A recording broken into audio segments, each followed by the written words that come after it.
नमस्कार साथियों, आप सभी का हार्दिक स्वागत है आपके अपने YouTube चैनल राजसमंद वाले गुरुजी पर। दोस्तों, हमने एक नई सीरीज शुरू की है जिनकी शुरुआत हमने 25 प्रश्नों से की है और इस सीरीज़ के अंदर आपको क्या क्या मिलेगा उसके ऊपर हम थोड़ी सी बात कर लेते हैं। इसके अंदर आपको 3 चीज़ें मिलेगी। एक मिलेगा आपको राजस्थान जीके जो आपको सभी कंपटीशन एग्जामों में काम में आएगा आपके। दूसरे इसके प्रश्न होंगे आपके 10। इसके बाद दूसरी बात राजस्थान की राज व्यवस्था इसके भी हमने 10 प्रश्न इसमें डाले हैं। और एक कॉमन जो आपके हर एग्जाम में आता है, जैसे आप सब इंस्पेक्टर ले लो या कोई सा भी एग्जाम ले लो, उसमें आपके है हिंदी, जिसमें है हिंदी की ग्रामर। यहाँ से आपके 5 प्रश्न हैं। तो कुल मिलाकर के एक सप्ताह में हमें ये 3 चीज़ें इसमें कवर करनी है। तो आइए अपन शुरू करते हैं अपना जो वीडियो की जो सीरीज है उसको हम शुरू करते हैं। जो हमने प्रश्न बनाए थे उसमें हम देखेंगे पहला प्रश्न जो है चंपानेर की संधि। ये प्रश्न राजस्थान जीके से संबंधित है और इसमें चंपानेर की जो संधि हुई उसके बारे में आपको सही उत्तर बताना था कि कब हुई। जैसा कि आप इस वीडियो में देख पा रहे हो, 1456 में ये चंपानेर की संधि हुई। ठीक है, चंपानेर की संधि हुई, लेकिन हुई किस किस के बीच में? ये यहाँ पर 2 लोगों के बीच में ये चंपानेर की संधि हुई, क्योंकि दो लोग मिलकर के उस समय महाराणा कुंभा को हराने के लिए पूरी कोशिश कर रहे थे। तो वो 2 लोग कौन थे? एक था मालवा जो है वर्तमान में लगभग इसका अधिकांश हिस्सा जो है मध्य प्रदेश के अंदर आता है, और एक है गुजरात। मालवा का शासक था, उसका नाम था महमूद खिलजी। और इसके साथ गुजरात जो था, गुजरात का शासक था कुतुबुद्दीन। इन दोनों के बीच में यह संधि हुई थी, चंपानेर की संधि। और संधि में क्या कहा गया था कि हम दोनों मिलकर के क्या करेंगे? महाराणा जो कुंभा है उसको हराने की कोशिश करेंगे, उसको हराएंगे, और जो महाराणा कुंभा का जो पूरा राज्य है, साम्राज्य है, उसको हम दोनों आपस में बांट लेंगे। तो ये चंपानेर की संधि प्रश्न आता है कि किस किस के बीच में हुई या कब हुई। तो 1456 में हुई, और मालवा के शासक महमूद खिलजी और गुजरात के शासक कुतुबुद्दीन, इन दोनों के बीच में ये संधि हुई, और दोनों की संयुक्त सेना ने हमला किया महाराणा कुंभा पर। लेकिन महाराणा कुंभा इतने कुटिल व्यक्ति थे, इतने समझदार व्यक्ति थे, जिन्होंने जो है इन दोनों को एक साथ हरा दिया। ये काम किया महाराणा कुंभा ने। इसके बाद दूसरा प्रश्न आता है आपके कि जांगल शब्द का प्रयोग किस क्षेत्र के लिए किया गया। ये जांगल देश जो है मित्रों, स्पेसिफाई किसी जिले को लेकर के, यहाँ किसी जिले को लेकर के इसका प्रयोग यहाँ पे नहीं हुआ। जांगल शब्द का प्रयोग उस क्षेत्र के लिए किया जाता है जहां पर शमी, केर और पीलू,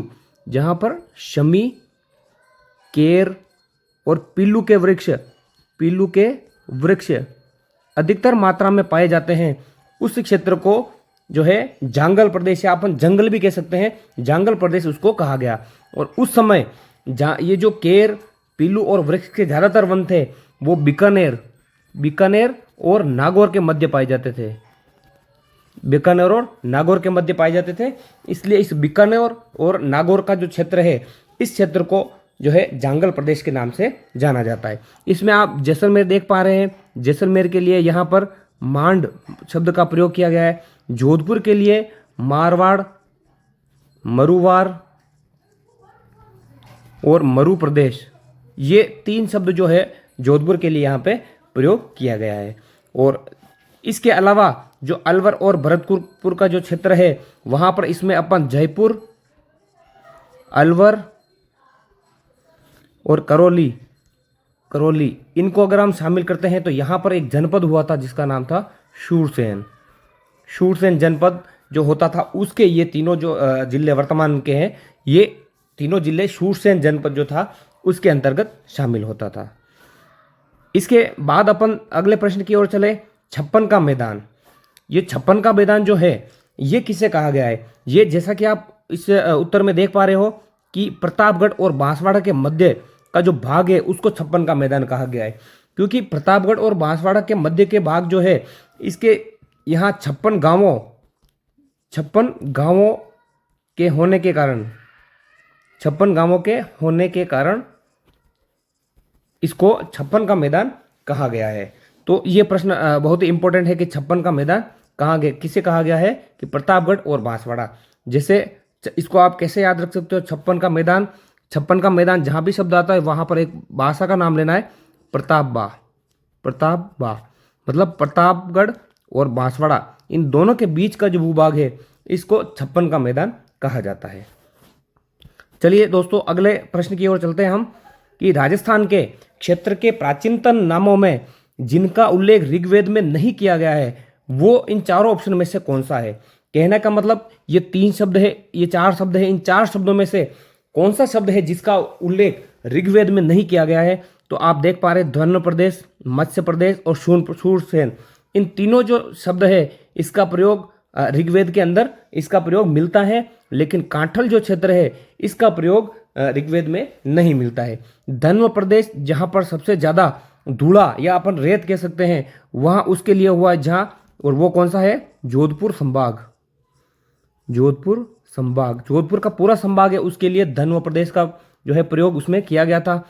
मत्स्य प्रदेश जैसे जयपुर के आसपास का क्षेत्र है उसके लिए मत्स्य प्रदेश का प्रयोग किया गया है। इसकी राजधानी भी विराटनगर थी, विराटनगर। ये जयपुर के आसपास का क्षेत्र मत्स्य प्रदेश के नाम से जाना जाता है। और शूरसेन जैसा कि हमने बात किया, इसमें जयपुर का क्षेत्र, करौली और अलवर, ये जो क्षेत्र हैं ये क्षेत्र जो है ये शूरसेन जो जनपद था उसके अंतर्गत ये आते हैं। तो इन बातों का थोड़ा सा ध्यान रखना। अगले प्रश्न की ओर चलते हैं कि निम्न में से कौन सा नाम जोधपुर के लिए प्रयुक्त नहीं किया गया है। देखिए ये प्रश्न अभी हमने देख लिया है कि जोधपुर के लिए इन चारों में से कौन सा नाम नहीं प्रयोग किया गया है। मरु प्रदेश किया गया है, मारवाड़ किया गया है और मरुवार किया गया है। जांगल प्रदेश नहीं किया गया है। और जांगल प्रदेश के बारे में हमने अभी पढ़ा था कि जहाँ पर शमी, केर और पिल्लू के वृक्ष ज़्यादा होते हैं उस क्षेत्र को जांगल प्रदेश कहा गया, और जिसमें जिले कौन से आते हैं, बीकानेर और नागौर। तो ये प्रश्न हुआ यहाँ। अगला प्रश्न देखते हैं कि निम्न में से किस पठारी क्षेत्र को ऊपरमाल के नाम से भी जाना जाता है। अब कुछ पठारों के नाम हैं जो आपको याद करने पड़ेंगे। अब इसमें यह है कि ऊपरमाल ज़्यादातर बच्चों को पता होगा, लेकिन फिर भी थोड़ा कन्फ्यूजन हो जाता है कि ऊपरमाल जो है ये किस क्षेत्र को कहा जाता है। तो बिजोलिया जो है भीलवाड़ा, वहाँ से लेकर भैंसरोडगढ़ जो चित्तौड़गढ़ है उनके बीच का जो पठार है उस पठार को ऊपरमाल के नाम से जाना जाता है। तो आप कैसे याद रखोगे, देखिए ऊपरमाल जो है आपको एक छोटी सी ट्रिक याद रखनी है। उबी भैं, अपनी जो भैं का मतलब क्या होता है, भैंस। एक जो भैंस है और भैंस क्या है, खड़ी है, उबी है। ऊ का मतलब क्या हो गया, ऊपरमाल। बी का मतलब क्या हो गया, बिजोलिया। और भैं का मतलब क्या हो गया, भैंसरोडगढ़। भैंसरोडगढ़ कहाँ पड़ता है, चित्तौड़ में। तो उबी भैं, ऊपरमाल कहाँ कहाँ है, बिजोलिया और भैंसरोडगढ़ चित्तौड़ के बीच में। तो इस प्रश्न को आप ऐसे याद रख सकते हैं। अगला प्रश्न कि कालीबंगा सभ्यता किस जिले में स्थित है। कालीबंगा वेरी इंपॉर्टेंट प्रश्न है और हर कंपटीशन एग्जाम में आता है कि कालीबंगा सभ्यता जो है ये किस क्षेत्र में या किस जिले में स्थित है। तो आप देख पा रहे हो हनुमानगढ़ जिले में कालीबंगा सभ्यता है। अब ये जो सभ्यता है इसकी खोज किसने की, 1952 में अमलानंद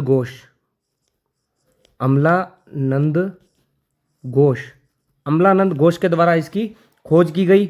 और दूसरी खोज इसने उसके बाद में किसने करी, 1961 से लेकर 62 के बीच में बीबी लाल और बीके थापर, इसके द्वारा इसकी जो है अमलानंद घोष के बाद में इसकी खोज की गई।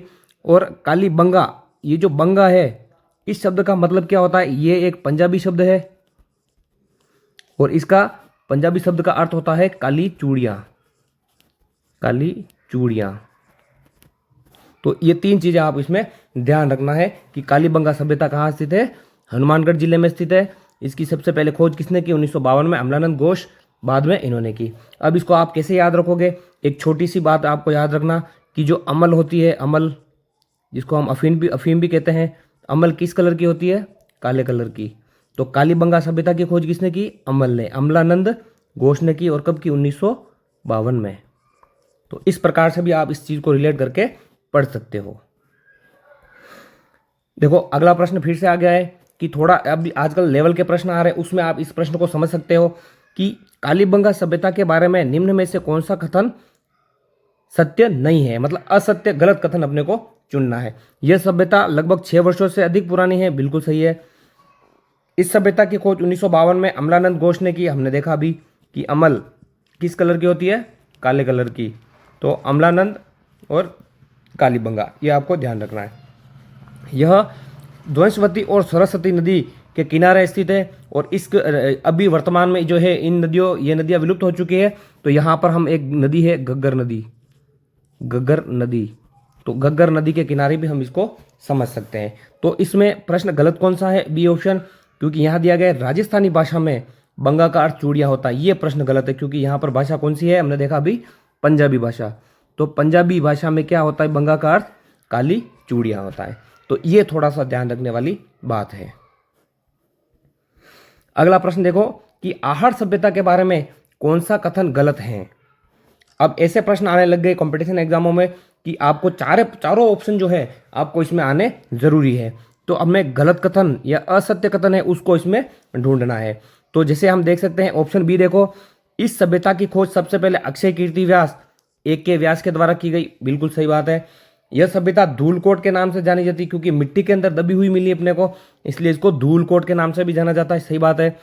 इस सभ्यता का दूसरा नाम ताम्रवती नगरी है क्योंकि ताम्रवती नगरी का मतलब क्या होता है? यहाँ पर तांबे के अनेक जो है हथियार वगैरह बने हुए यहाँ पर मिले और एक मार्केट अपन इसको तांबे का मार्केट अपन इसको कह सकते हैं कि अनेक प्रकार के यहाँ तांबे के बने हुए अस्त्र शस्त्र और बाकी सारी पदार्थ वस्तुएं सामान यहाँ से मिले हैं।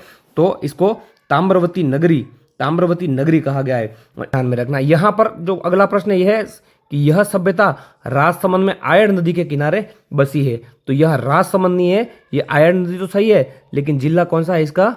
उदयपुर। ये उदयपुर जिले के अंदर ये सभ्यता पाई जाती है। तो ये थोड़ा सा आपने को ध्यान रखना है। अगला प्रश्न है कि रोमन एम्फोरा व यूनानी सुराही किस सभ्यता से मिली है। ये भी बहुत महत्वपूर्ण प्रश्न है कि रोमन एम्फोरा, जिसको अपन सूरा पात्र कह सकते हैं, सूरा पात्र मतलब हाँ दारू पीने का पात्र, ऐसे बोतल होती है और ये ऐसे एक कटोरी होती है, गिलास। ये तो यूनान में पाई जाने वाली जो ऐसी दारू पीने की जो चीजें हैं, सूरा पात्र जिसको हम कह सकते हैं, सूरा पीने वाला पात्र, और ये और यूनानी सुराही ये किस सभ्यता से मिली है? तो हमें ध्यान रखना है बीनमाल। और बीनमाल कहाँ पड़ता है? जालोर में, जालोर। और बीनमाल का पुराना नाम क्या था? श्रीमाल। ये बेराट कहाँ स्थित है? जयपुर। गिलुंड राजसमंद में है और आहड़ आपको पता ही है उदयपुर में है। तो इस प्रकार से रोमन एम्फोरा यूनानी सुराही कौन सी सभ्यता से मिली हमें? बीनमाल जालोर से। तो ये थोड़ी बात अपने को ध्यान में रखनी है। अगला प्रश्न कि राजनीति विज्ञान या पॉलिटिकल साइंस जो है इसका जनक किसे कहा जाता है? तो ये अरस्तु को कहा जाता है। सीधा सी प्रश्न है और सीधी बात है। अगला प्रश्न देखें कि निम्न में से कौन सा सरकार का अंग नहीं है। अब यहाँ सरकार के अंग की बात की गई है, तो हम देखते हैं सरकार के कितने अंग होते हैं? 3 अंग होते हैं, कार्यपालिका, व्यवस्थापिका और न्यायपालिका। कार्यपालिका, व्यवस्थापिका का काम होता है कानून बनाना। कार्यपालिका का काम होता है कानून को लागू करना। और न्यायपालिका का कार्य होता है कि कानून की क्या करना? समीक्षा, कि वो कानून सही है या नहीं है। ये काम तीनों के हैं। तो यहाँ लोकसभा सरकार का अंग नहीं है। ये क्या है? संसद का एक सदन है। संसद का क्या है? सदन है लोकसभा। तो इस प्रकार यहाँ ये ऑप्शन हो जाएगा। अगले प्रश्न की ओर चलते हैं कि निम्न में से संविधान के प्रकार होते हैं। संविधान के कौन कौन से प्रकार हो सकते हैं? तो यहाँ आप देख सकते हो कि संविधान लिखित भी होता है और मौखिक भी होता है। तो सबसे बड़ा, विश्व का सबसे बड़ा लिखित संविधान यहाँ पूछा जाए तो कौन सा है? वो है भारत का। और सबसे पहले संविधान किस देश में बना? अमेरिका में। अमेरिका के फिलाडेल्फिया में सबसे पहले संविधान बनाया गया। लेकिन अगर प्रश्न आए कि विश्व का सबसे बड़ा लिखित संविधान कहाँ पर है, तो भारत में, अपने इंडिया में है, गर्व करने की बात है। तो संविधान लिखित भी होते हैं, मौखिक भी होते हैं। अगला प्रश्न देखें, निम्न में से कौन सा राज्य की कार्यपालिका में शामिल नहीं है? अब कार्यपालिका मतलब कानूनों को लागू करना, और लागू करने में कौन कौन होते हैं? राज्यपाल होता है, मुख्यमंत्री होता है और महाधिवक्ता होता है। महान्यायवादी नहीं होता है। ये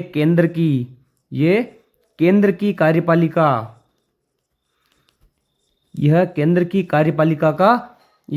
कार्यपालिका में शामिल होता है महान्यायवादी। और महाधिवक्ता, मुख्यमंत्री और राज्यपाल ये राज्य की कार्यपालिका में शामिल होते हैं। तो ये थोड़ा सा आपने को इसमें थोड़ा ध्यान रखना है। अगला 15वां प्रश्न देखें कि निम्न में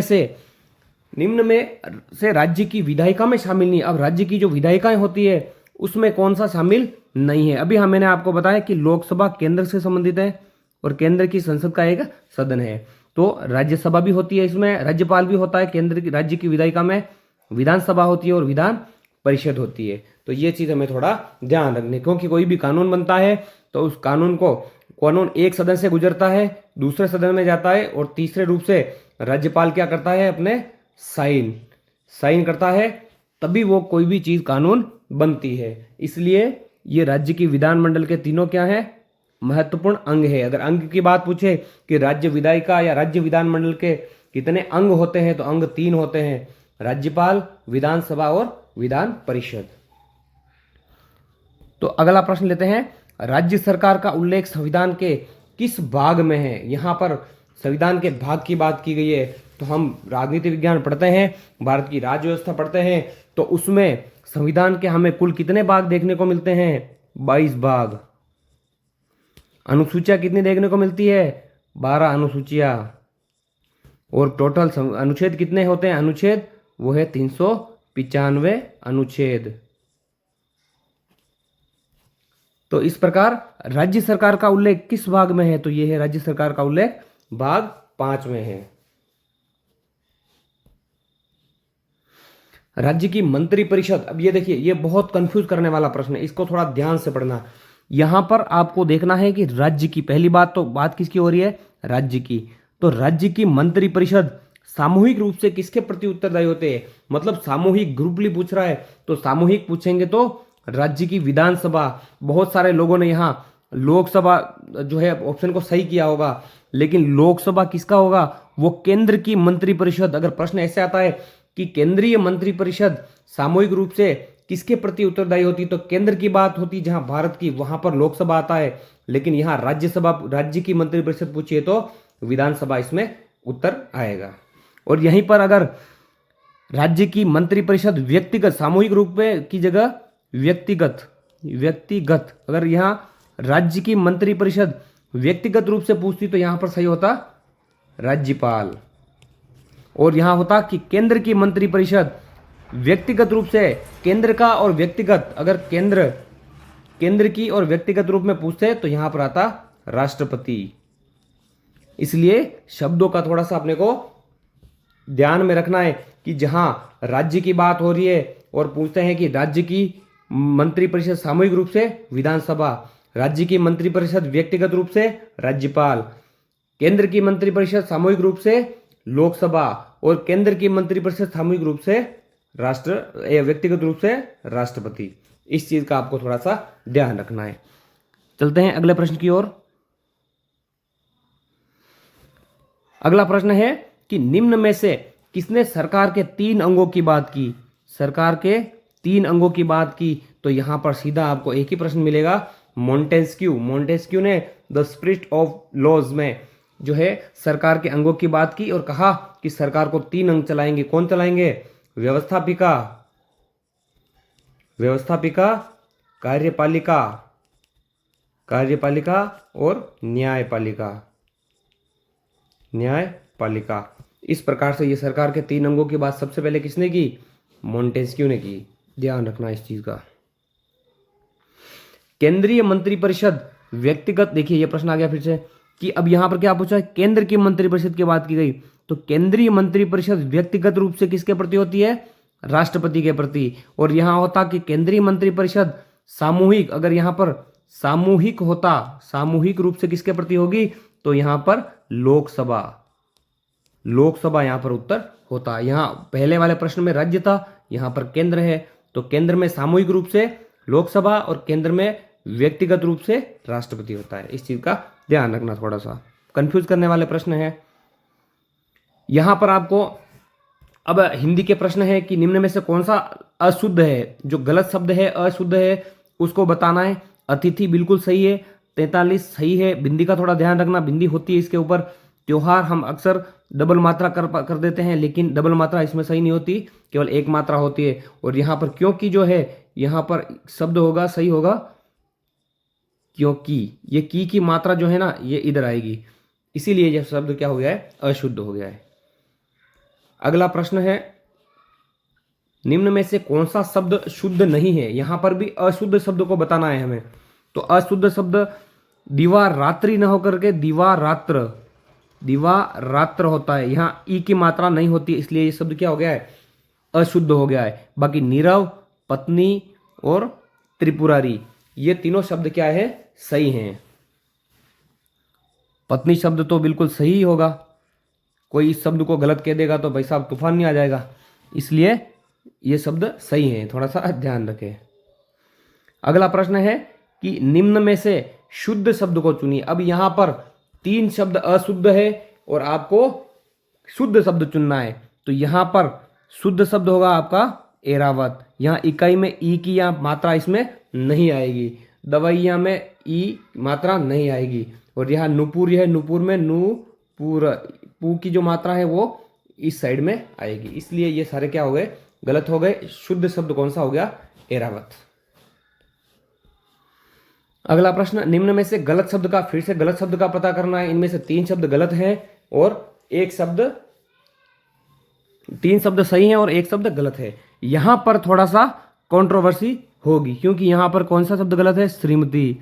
लेकिन श्रीमती जो जितनी भी श्रीमतियां हैं वो कभी एक्सेप्ट नहीं करेगी कि श्रीमती कभी गलत भी हो सकती है। जी हाँ, बिल्कुल श्रीमती कभी गलत नहीं होती, लेकिन इसकी मात्रा यहाँ हमने क्या लगा दी है, गलत। श्रीमती, जो श्रीमती होती है वो क्या होती है, बड़ी, और यहाँ क्या दर्शाया हमने, छोटी, तो कैसे एक्सेप्ट होगा। इसलिए श्रीमती हमेशा क्या होती है, बड़ी होती है, तो ती की मात्रा बड़ी होती है, ध्यान रखना। इसलिए ये शब्द क्या हो गया, अशुद्ध। बाकी मूल्य सही है, पीताम्बर सही है और रचयिता सही है। अगला प्रश्न है, अशुद्ध शब्द को पहचानिए। इस प्रश्न में कौन सा अशुद्ध शब्द है, ये पड़ोसी शब्द अशुद्ध है। बाकी पूज्य सही है, मुमुष सही है और मूर्ति सही है। दोस्तों इन प्रश्नों का आप जितने ज्यादा जो है इसका अध्ययन करोगे, अभ्यास करोगे, तब जाकर के आपकी ये अशुद्धियां हैं सही हो पाएगी। और इस श्रृंखला का अंतिम प्रश्न आपके सामने है कि अशुद्ध शब्द का पता लगाना है कि 3 शब्द तो शुद्ध है और 1 शब्द क्या है इसका, अशुद्ध है। गौतम बिल्कुल सही है, नीति सही है, आहुति सही है। प्रतिलिपि, प्रतिलिपि यहां पर फिर थोड़ा क्या है, गलत शब्द है प्रतिलिपि, इसलिए यहां पर आपका ऑप्शन नंबर 4 इसमें सही हो जाएगा। तो दोस्तों इस प्रकार हमने 25 प्रश्नों को देखा और एक प्रश्न के अंदर हमने लगभग 2 या 3 प्रश्न तैयार किए। तो 25 इंटू 3 या 4 करोगे तो सप्ताह के आपके लगभग 70 से 100 प्रश्न आपके इसमें जो है आप इसको अभ्यास कर पाओगे। तो इस प्रकार के टेस्ट देते रहें और बने रहे आपके अपने YouTube चैनल और आपके